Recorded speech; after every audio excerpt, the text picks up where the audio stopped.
कि जो मनुस्मृति को नहीं मानेगा वो हिंदू नहीं है। अरे कौन मान रहा है तुम्हारी मनुस्मृति को? अपने घर में रखो उसको और चाटते रहो उसको। इनके लोग ही इनका विरोध करेंगे, इनकी महिलाएं इनका विरोध करेंगी। रोक रहे अपनी महिलाओं को। क्यों तुम्हारी महिला पायलट बन रही है? क्यों तुम्हारी महिला IAS PCS doctor engineer professor जज वकील बन रही है? क्यों मनुस्मृति को नहीं मानती हैं? क्यों घर के पैर की जूती क्यों नहीं बन रही है? बताइए आप तो महिलाओं को घर में रखना चाहते हैं ना, तो वो तो राजा भी बन रही है, वो तो एमएलए बन रही है, एमपी बन रही है, दिल्ली की मुख्यमंत्री बन रही है, सब कुछ बन रहे हैं ना भाई। तो भैया तुम्हारी मनुस्मृति को चैलेंज वही कर रही है। अगर तुम्हारी महिला नहीं रुक पा रही हैं, वो उसका विरोध करती हैं, तो पूरा देश तो विरोध करेगा ही करेगा। जिन लोगों के लिए मनुस्मृति में उल्टी सीधी बात रखी हुई है उन्होंने तो जला दी, उनके पूर्वज ने तो जला के आ गए। देखो संविधान तो सबको बराबर की बात करता है। मेरे जैसे इंसान भी शंकराचार्य से बोल सकता है हु आर यू, तुम कौन हो भाई, कौन से तुम संवैधानिक पद पे हो? तो मैं तो नहीं मान रहा तुम्हारी बात को कि हिंदू राष्ट्र बनाएंगे। किसने ठेका दिया? इनको एक दूसरी जाति के धर्म के खिलाफ स्पीच देने का किसने ठेका दिया? इनको दूसरी संसद बनाने का ठेका किसने दिया? बताइए। इनको ये कहने का, ये उद्घोष करने का, ये अनाउंस करने का कि ये हिंदू राष्ट्र बनेगा, किसने ठेका दिया? ये लोग नफरत फैलाने का काम कर रहे हैं। तो नया संविधान भी बना रहे हैं। हाँ, नया संविधान बना रहे हैं। नया संविधान तो इनको किसने ठेका दिया? ये लोग देश को तोड़ने का काम कर रहे हैं। मगर ये जो शंकराचार्य जैसे लोग हैं, कहते हैं कि जो मनुस्मृति को नहीं मानेगा वो हिंदू नहीं है। इनकी कौन बात मान रहा है आज की डेट में? मनुस्मृति तो कहती है कि महिला नहीं पढ़ेगी, मगर हर घर में महिला पढ़कर IAS PCS doctor engineer professor जज वकील बन रही है। यहाँ तक देश की सबसे बड़े जो पद है राष्ट्रपति पद पर पहुंच रही है।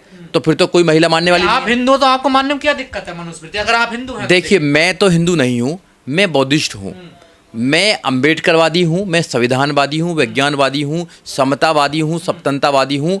मैं हिंदू नहीं हूँ। तो जो लोग हिंदू हैं, बाबा साहब डॉक्टर अम्बेडकर ने 14 अक्टूबर 1956 को हम लोगों से कहा था कि आप बुद्ध के रास्ते पर चलिए।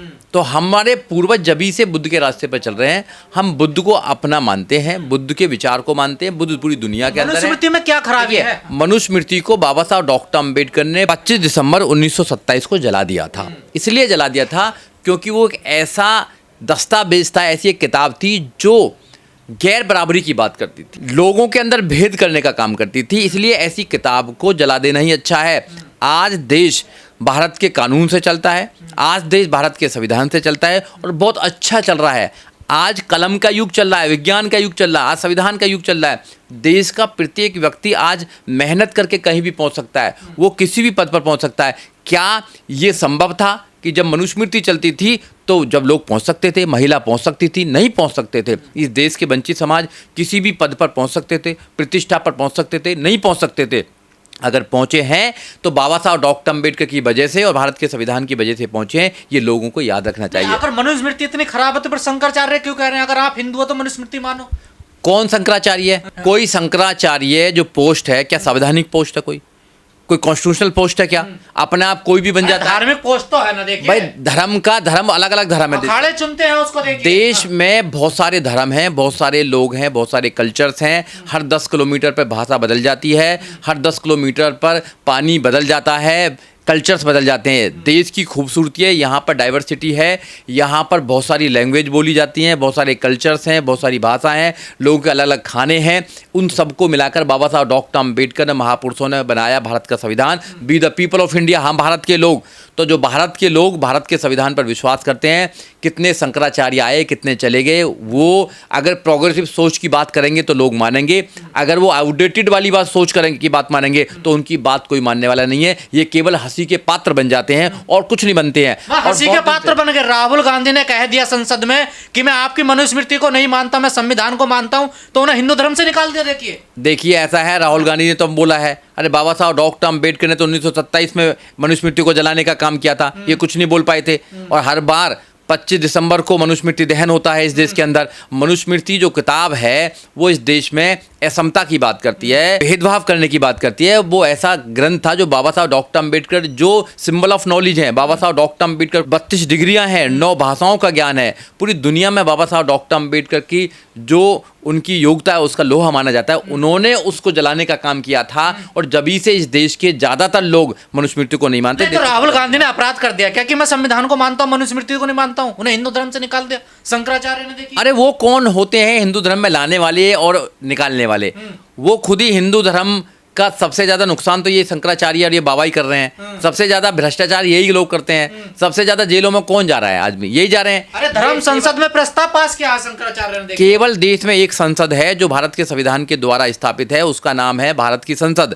कोई ऐसी संसद नहीं है। अगर कोई ऐसी संसद लगाने का काम करता है तो देशद्रोह का काम करता है। इन लोगों पर देशद्रोह का मुकदमा करके जेल में डालना चाहिए। इनको बोलना चाहिए कि तुम्हारे जैसे लोगों की वजह से देश दुनिया में सबसे पीछे जा रहा है। अरे अपने इस जो अंधविश्वास है उसको छोड़िए।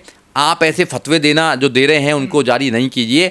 देश को प्रोग्रेसिव बनाइए, देश को आगे बढ़ाइए, विज्ञान की बात कीजिए, समता की बात कीजिए। आगे लोगों को बढ़ाने की बात करेंगे तो लोग तुम्हारी बात मानेंगे, नहीं तो तुम हंसी के पात्र बनोगे। तुमको एक भी व्यक्ति मानने के लिए तैयार नहीं है आज की डेट के अंदर, क्योंकि तुम आउटडेटेड हो चुके हो, तुम्हारी सोच आउटडेटेड हो चुकी है। सो सड़ी गली व्यवस्था को तुम आगे फॉलो करना चाहते हो। देश में जी रहे हैं जहाँ देश में लोग कंप्यूटर का जमाना है, आप AI का जमाना है, हर इंसान के हाथ में मोबाइल है, दुनिया उसके हाथ में है, दुनिया की हर चीज़ मोबाइल के अंदर आती है।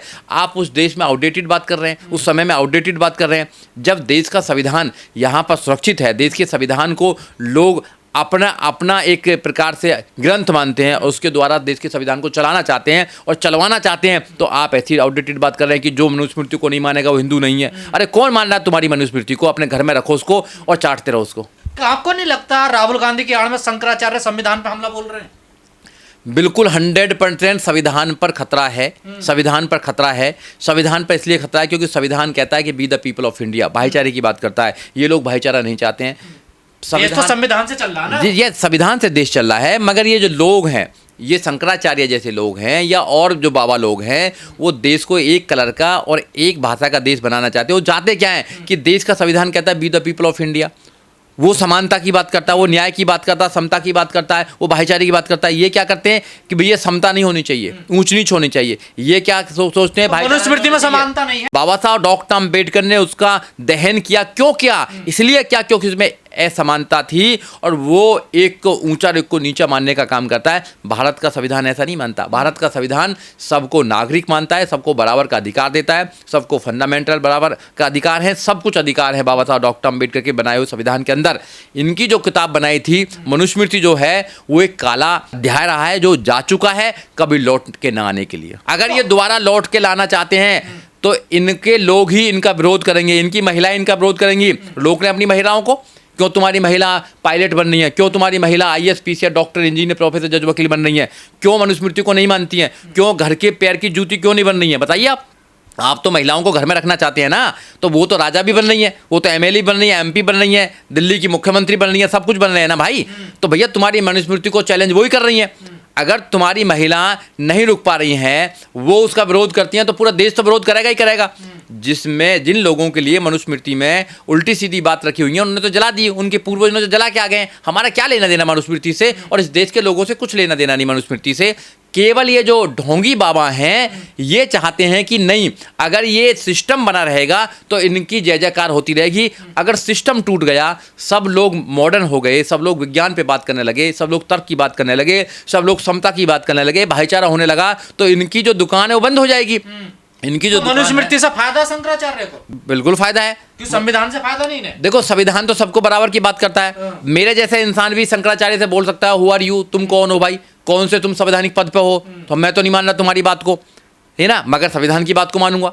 संविधान के पद पर कोई बैठा होगा और वो आदमी कोई बात करता है तो मैं तो देश की बात मानूंगा, मगर ऐसे ढोंगियों की बात तो मैं मानने को तैयार नहीं हूं। तो यही तो ताकत देता है। आप ढोंगी कह रहे हैं, ये तो धार्मिक लोग हैं ना, देखिए धर्मशास्त्र का इनको ज्ञान होता है। देखो ऐसे है, सबको ज्ञान है, हमको भी ज्ञान है, हमको भी ज्ञान है। हमने कपड़े तो काले कोट पहन रखे हैं, काला कोट पहन रखा, हम भी पहन ले भाई, ये तो हमको भी ज्ञान हो जाएगा। ज्ञान सबको हो जाता है, मगर इन लोगों को देश के अंदर नफरत फैलाने का ठेका किसने दिया? इनको अलग देश बनाने का कि हिंदू राष्ट्र बनाएंगे किसने ठेका दिया? इनको एक दूसरी जाति के धर्म के खिलाफ स्पीच देने का किसने ठेका दिया? इनको दूसरी संसद बनाने का ठेका किसने दिया? बताइए। इनको ये कहने का, ये उद्घोष करने का, ये अनाउंस करने का कि ये हिंदू राष्ट्र बनेगा किसने ठेका दिया? ये लोग नफरत फैलाने का काम कर रहे हैं। तो नया संविधान भी बना रहे हैं। हाँ, नया संविधान बना रहे हैं, नया संविधान। तो इनको किसने ठेका दिया? ये लोग देश को तोड़ने का काम कर रहे हैं। अगर इस देश में कोई अगर बात करता है दूसरे देश को बनाने की या दूसरे देश को तोड़ने की, हमारे देश को तोड़ने की, तो उन पर क्या होता है? NSA लगाने का काम करता है। कोई खालिस्तान की बात करता है तो NSA लगा के जेल में डालने पड़ता है। और ये हिंदू राष्ट्र बनाने की बात करे तो इन पर क्यों नहीं NSA लगता?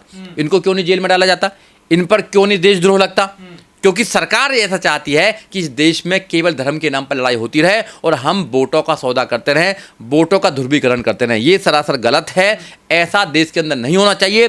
देश के लोगों को प्रोग्रेसिव होना चाहिए। देश के लोगों को अपने बच्चों के भविष्य के विषय में सोचना चाहिए। देश को इन मुद्दों को ख़त्म करके देश में जो रियल मुद्दे हैं, एजुकेशन का जो रियल मुद्दा है, रोजगार का जो रियल मुद्दा है, लॉ एंड ऑर्डर का जो रियल मुद्दा है, भाईचारे का जो मुद्दा है, संविधान का जो मुद्दा है, उनको आगे लेके आना चाहिए और देश को महान बनाना चाहिए। या उसका वॉल्यूशन करता है तो आर्टिकल 13 कहता है कि वो नल एंड वॉइड है, वो खत्म हो गया है। ये भारत का संविधान कहता है। आर्टिकल 13 ये कहता है कोई भी ऐसी कस्टम, कोई भी ऐसी किताब, कोई भी ऐसा दस्तावेज जो भारत के संविधान के फंडामेंटल राइट्स का वॉल्यूशन करता है, उसको खत्म कर दिया जाए, नल एंड वॉइड है। तो इनकी किताबें जितनी भी हैं जो असमानता पर आधारित है, उनको बाबा साहब डॉक्टर अम्बेडकर ने अपने जीते जी संविधान के माध्यम से खत्म कर दिया। उनका आज की डेट में कोई भी अस्तित्व नहीं है। केवल ये मरे हुए मुर्दों को उखाड़ने का काम कर रहे हैं। आप कह रहे हैं कोई अस्तित्व नहीं है। पहली बात तो यह है कि दलितों को घोड़ी पर क्यों चढ़ रहे हैं, दलित घोड़ी पर? अरे पहले तुम हाथी पर चढ़ जाओ। माननीय काशीराम साहब तुम्हें हाथी पर चढ़ाना चाहते थे, हाथी पर चढ़ाकर तुम्हें सरकार में साझा करना चाहते थे। जब तुम्हारी सरकार बन जाएगी, हाथी मजबूत हो जाएगा, बहुजन समाज पार्टी मजबूत हो जाएगी, किसी की औकात नहीं कि तुम्हें घोड़ी से छोड़ो, तुम्हें कहीं से भी कोई उतार देगा। और तुम मंदिर क्यों जाना चाहते हो? बाबा साहब डॉक्टर अम्बेडकर ने तो आपको कहा था कि आप बुद्ध के रास्ते पर चलो, आप विज्ञान के रास्ते। आप अपने बच्चों को इतना पढ़ाइए कि आप हर किसी इंसान के सामने तर्क कर सकें। तो आपने बाबा साहब डॉक्टर अम्बेडकर की बात तो मानी नहीं। आज भी आप मंदिर मस्जिद का चक्कर लगा रहे हो। अरे विद्यालय का चक्कर क्यों नहीं लगा रहे हो? अपने बच्चों को विदेश क्यों नहीं भेज रहे हो? अपने बच्चों को अच्छी एजुकेशन क्यों नहीं दे रहे हो?